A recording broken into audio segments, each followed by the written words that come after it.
The recording of Between the Buttons, Aftermath, Pressure and Crushing Hard. Aftermath, released in April 1966, was the Rolling Stones' best album before the late 60s. It consolidated their first flush of success. It was even suggested that with it, the Stones had pulled ahead of the Beatles. The dramatic reversal of fortunes they suffered in the following 24 months invites the question, did the initial success of their first album of original songs go to their heads? The recording of Between the Buttons, an album without their usual rock and blues swagger, was met with muted enthusiasm. Its lack of success and the attendant aftermath of the 1967 drug bust of Keith Richards and Mick Jagger might imply that the Stones had succumbed to hubris, but that's not what happened. The urge to record a follow-up to Aftermath with more sophisticated song structures than their usual 12-bar blues, with layers of baroque and music hall arrangements, struck fans and critics at the time as ill-conceived and a sign that the Stones had bitten off more than they could chew. 60 years later, it's easier to see that in reality, the band's decision was a maximalist move to keep in tune with the vibe of the age. Popular music's biggest acts, the Beatles, Bob Dylan, and the Beach Boys, all delivered major innovations in 1966. In 1967, up-and-comers like the Kinks, The Who, the Jimi Hendrix Experience, and Cream released records suggesting the Stones were under enormous pressure to remain relevant in a rapidly changing cultural landscape. Swinging London had become the cultural capital of the world when the band returned from touring at the latter end of 1966. With an emphasis on fashion, surrealism, the occult, and an anti-establishment stance, the emerging London counterculture was looking for music that reflected its attitude. It was heavily influenced by advocates of psychedelic drugs that generated altered states of consciousness. Technical and musical innovation, reproducing psychedelic drug experiences, or a psychic return to the Garden of Eden, became key to chart success in the period dubbed the Summer of Love. The Stones' move into psychedelia was a result of external pressures rather than a sign of arrogance. The problem was that their success had come from adapting African-American rhythm and blues styles for young European, British and American pop audiences. They were not as sure-footed with these new musical developments. Even after Aftermath's success, the Rolling Stones were still having to fend off charges from the press that they were mere imitators of the Beatles, with the appearance of a sitar on Painted Black. In reply to the slight that the Stones had copied the sound of Norwegian wood, Brian angrily shot back, "What utter rubbish! You might as well say we copy other groups by playing guitar." Despite his struggles within the group, Brian Jones was fiercely protective of the band he had founded in 1962 and its achievements. Alongside the Beatles, the Stones had swept away the saccharine pop of the late 50s, early 60s, dominated by teen idols like Cliff Richard, Billy Fury, Fabian and Ricky Nelson, and girl groups like the Ronettes. This in turn unleashed a renaissance in American music, with the rise of the Beach Boys, Bob Dylan, and the Byrds. By 1966, Dylan's Blonde on Blonde, the Beach Boys' Pet Sounds, and the Beatles' Revolver had transformed popular music further still by changing its primary medium of consumption from singles to albums. Yet another element of the 66-67 music revolution the Stones had to catch up with in the aftermath of Aftermath. This dynamic period coincided with two destructive currents at work within the Stones. In 1966, the band members decided to take some time to enjoy the rewards of their success. Not necessarily a bad idea, given their workload that year, but as the old proverb says, Satan finds mischief for idle hands. Keith Richards rather indiscreetly remarked, "I suppose you can say we're rich. We've reached the stage where we can go out and buy anything we want. We don't have to worry about money anymore." Alongside unexpected and unwelcome side effects of this material success, as drugs entered the picture in a potent way, the second current was Brian Jones's withdrawal from the group as a creative and constructive member. Bill Wyman recalls, "Mick and Keith knew that Brian's flexibility and prowess as a musician helped give many tracks a touch of magic, but there seemed an unwritten rule that he was kept down, made to feel simply a contributor. Brian was psychologically worn away and felt inferior." The improbably titled Between the Buttons was the Stones' crack at expanding their musical palette. It's an album they felt that they had to make for fear of being left behind. My sense is that they just weren't sure how to do it. 2020 hindsight says the toxic storm of overwork, rising tensions, and a dispensary of stimulants at Olympic Studios hindered the Stones' effort to record a successor to Aftermath. All of this unease and uncertainty is captured by the Andrew Luke Oldham-inspired album title, Between the Buttons. But what did the title mean? It's to be neither here nor there, between one state and another, to be between sure and unsure. This perfectly sums up where we find the Rolling Stones, privately and publicly, in late 1966. Keith was between girlfriends, a trifling but in time significant situation. Mick was between being one type of lyricist, an agent provocateur, and another, literary and accomplished, by the late 60s. He was also plotting to make a change in his personal life. Brian was in a combustible relationship with Italian-German actress Anita Pallenberg, and in a spiralling crisis that would claim his life within 30 months. Meanwhile, Charlie and Bill were as usual, holding it together. The question, how would the Rolling Stones secure their career to become one of the greatest rock and roll bands who've ever existed, hung in the air. The album they made in late 66 turned out not to be the answer. Its sense of sellout proved to be irrelevant anyway, as Mick, Keith and Brian's personal lives took centre stage, nearly putting an end to the band. On the face of it, 1966 appeared to be a very busy and successful year for the Rolling Stones.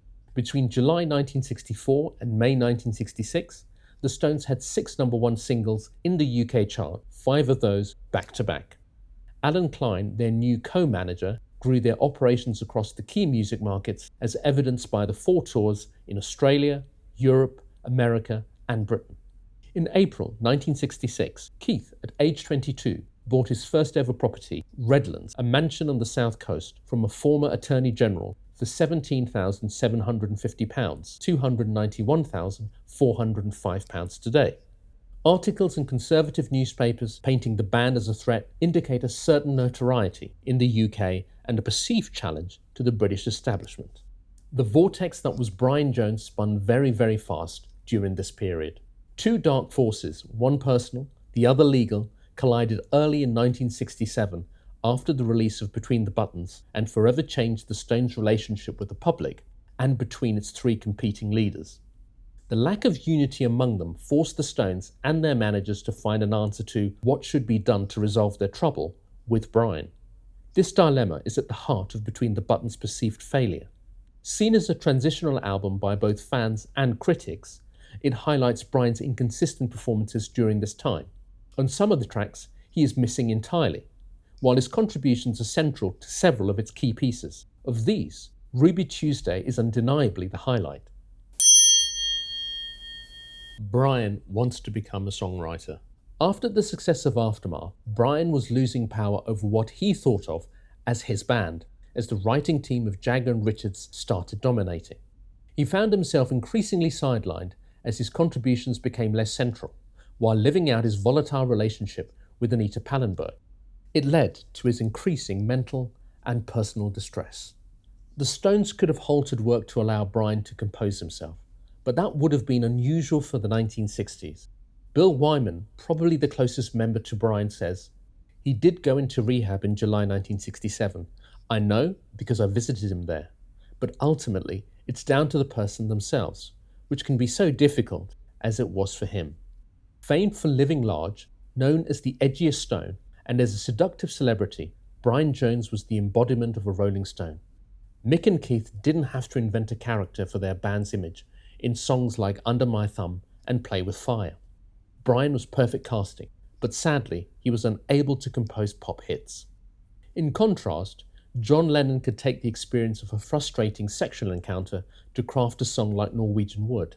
The peculiarity and thrill of that experience is perfectly expressed by Lennon's lyrics and George Harrison's sitar melody, which give the music a feeling that transcends Lennon's embarrassing romantic failure.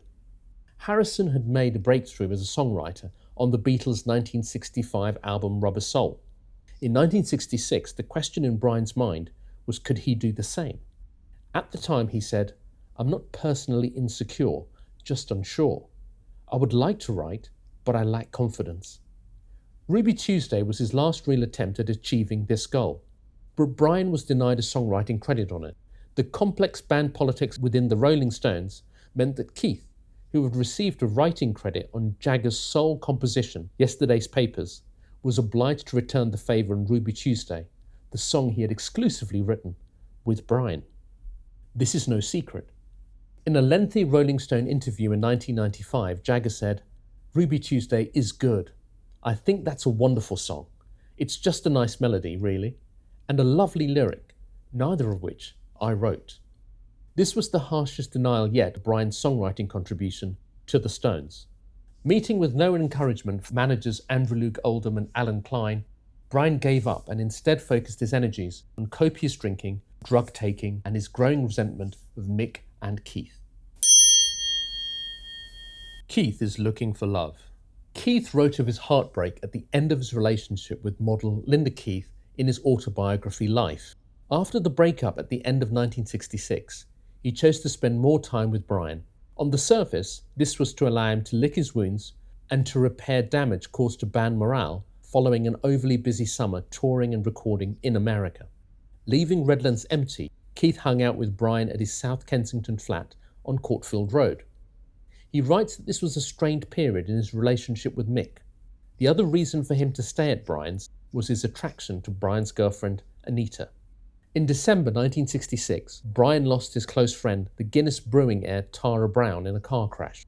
He was devastated and would struggle to deal with the loss of his friend through his remaining years. In his fragile state, it was unlikely that Brian noticed what was happening between Keith and Anita. On Keith's part, he is perhaps now unwilling to dwell on this. The attraction between him and Brian's girlfriend at such a delicate moment is hardly the kind of thing he would want to shout about. While the Stones completed the recording of Between the Buttons, Keith was biding his time. In Life, he doesn't mention the album, but instead focuses on his domestic life.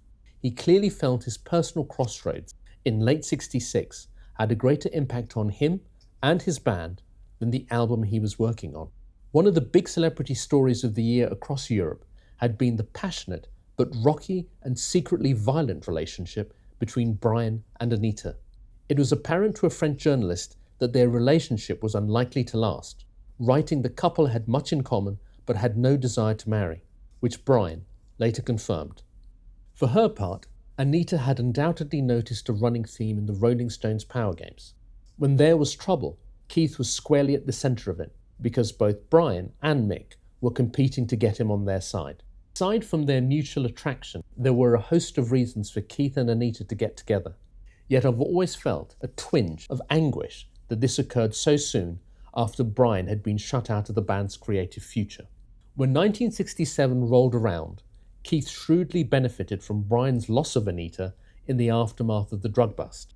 Brian was left with another reason to feel betrayed, hurt, and isolated by his bandmates. Mick Jagger choosing his own path. Mick Jagger is a conundrum. In 1966, he was determined to advance his personal and professional life. His success, wealth, and celebrity seemed at the time to make him less than happy, though. He was especially frustrated with public perception of him, seeming to paint him as a drug fiend, someone who glamorized substance use and general debauchery.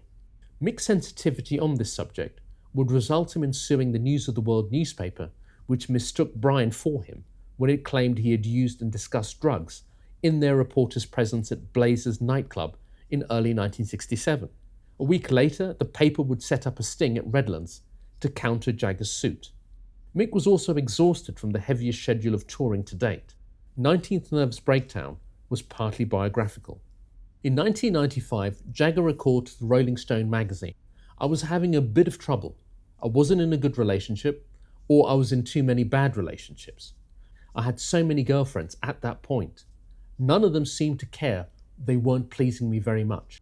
He was unhappy in his relationship with Chrissy Shrimpton and was already making moves on Marianne Faithfull. Faithfull was better educated and more worldly than the young women he had dated up to that point. During 1966, to those in the know, it sounded like Mick had started to vent in his lyrics about his loss of affection for the women in his orbit. Under My Thumb, Stupid Girl, Don't You Bother Me, Out of Time, and Take It or Leave It have clear signs of romantic discontent. The onslaught would eventually be too much for Chrissy, whom Mick dropped after a suicide attempt. This was an era during which lyricists like Mick and John Lennon broke with the lovelorn ballads of the 50s by parading a streak of cruelty towards women. These lines sounded tough to teenage boys, like content in the modern-day manosphere, yet it also fitted to some degree with the Stones' harder-edged blues roots. Like his peers Brian Wilson, Bob Dylan, the Beatles and Ray Davies of the Kinks, Mick was keen to break free of previous social and artistic conventions in his work. This is another of those currents that would shape Between the Buttons, resulting in strikingly surreal or absurdly humorous observations in Mick's lyrics. He wrote a cabaret of characters who are remarkably modern in their attitudes and whose behaviour breaks decisively with 50s middle-class conventions. And this is the point we have to acknowledge. While the three leaders of the Stones were not bathed in an especially flattering light in respect of their personal behaviour, the band's music helped to mould the world in which we live in now. Later, he would observe to Rolling Stone, "Ray Davies and I were in the same boat. We attempted to deal with the kind of funny, swinging London type of things that were going on. The social critiques of louche debutantes and suggestive drug references did not go unnoticed by the press, with attitudes in some quarters of British society hardening towards pop stars' lifestyles. A clash was inevitable. Yet if Keith's opinion was any guide, I know a few groovy middle-aged people, but not many. The Stones were not unduly worried." This laid down the battle lines for the Stones' confrontation with the British establishment in 1967. It turned the summer of love for Brian, Mick and Keith into a summer of no love lost between British authorities and the country's most outrageous bat. That was the recording of Between the Buttons, Aftermath, Pressure and Crushing Hard by RolloGuitar, published by R.J. Tosha.